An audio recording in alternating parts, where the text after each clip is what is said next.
Okay, now before we start sa mismong code natin, no, after ng Java structure natin, we need to understand first yung tinatawag natin na data type. Ang data type ay meron po siyang iba't ibang klase. Pero sasabihin ko muna ano yung purpose ng data types. Ang purpose ng data types natin is to determine what kind of data we will use or inserted. So, ibig sabihin, kapag gumamit tayo ng data types, eto yung magde-determine kung anong klaseng data yung ipapasok natin sa mismong system natin. So, meron kasing iba't ibang klaseng data. Yan yung mga data types natin. Ang una is yung int. Ang int, ang meaning po niyan ay integer. Okay, so when we say integer, whole number. So kapag whole number, ito yung mga numbers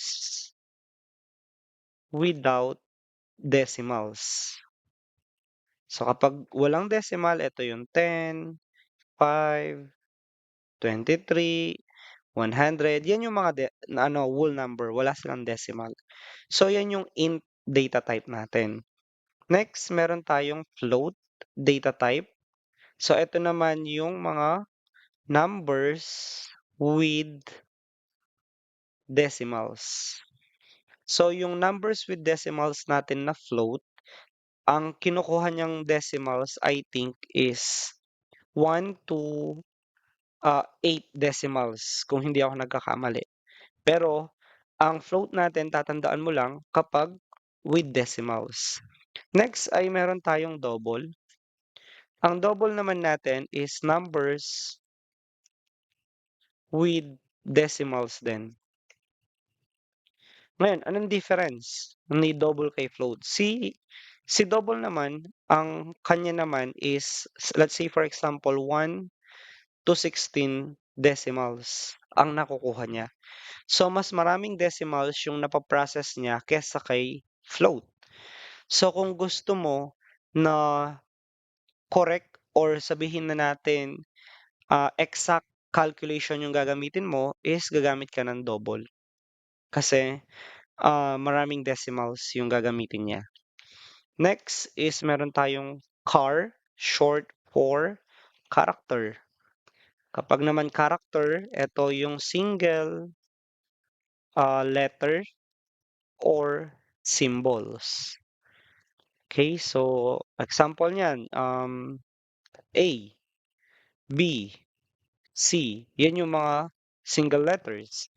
And meron tayong mga symbols such as, sabihin na natin, multiplication, divisions, or greater than, yung mga ganon. Or at, mga ganon. Special characters, mga ganon. So, ginagamit natin siya sa characters. Ang characters naman, kapag nagde-declare ka, dapat meron siyang single quotation. So, hindi nawawala yan. For example, ay nag-declare ka ng A, dapat merong single quotation yan. Ganyan siyang dinideclare. Next naman is meron tayong string. Ang string naman, ito yung words or sequence of characters. Yan siya. So, ibig sabihin ng sequence of characters, it can be name, yung mga yon, it can be anything na sequence of characters. Kasi yung characters is single letter. Pero pag pinagsama mo yung mga single letter na yan, you can create words or yun yung tinatawag natin na sequence of characters. Next na data type, we have yung boolean na tinatawag. Ito naman is for true or false lang siya. So kapag ang program mo ay nagko-consist siya ng true or false, gagamit tayo ng tinatawag na boolean. So yan yung mga kinds of data types na meron tayo dito sa Java and even sa other programming. Next, after we do understand yung data types, we need to understand what is variable. Ngayon, ang variable natin, ang meaning po niya, or sabihin natin ang purpose niya, is to store data or value. Okay, so ano ba yung mga data or value na yan? Example, etong whole number na 10, 5, 23. Okay, so yung single letters, characters, yung words, yung true or false, those are datas and values na pinaprocess natin. So, again, ang variable, tatandaan mo lang, ang variable is to store data or value. Okay? So, paano nga ba nagde-declare for example? Example, meron kang data type na int. Ngayon, ang int mo is whole number siya. So, ibig sabihin, walang decimals. After mo mag-declare ng data types, kayo magde-declare ka ngayon ng variable names. So, since kukuha ka ng age, so age ang ipapangalan mo sa variable mo. So, eto ngayon ay data type, eto naman ay variable. So, data type, ang meaning niya or ang purpose niya is to determine what kind of data. Ang variable naman is to store data or value. So, paano ba siya mag-i-store?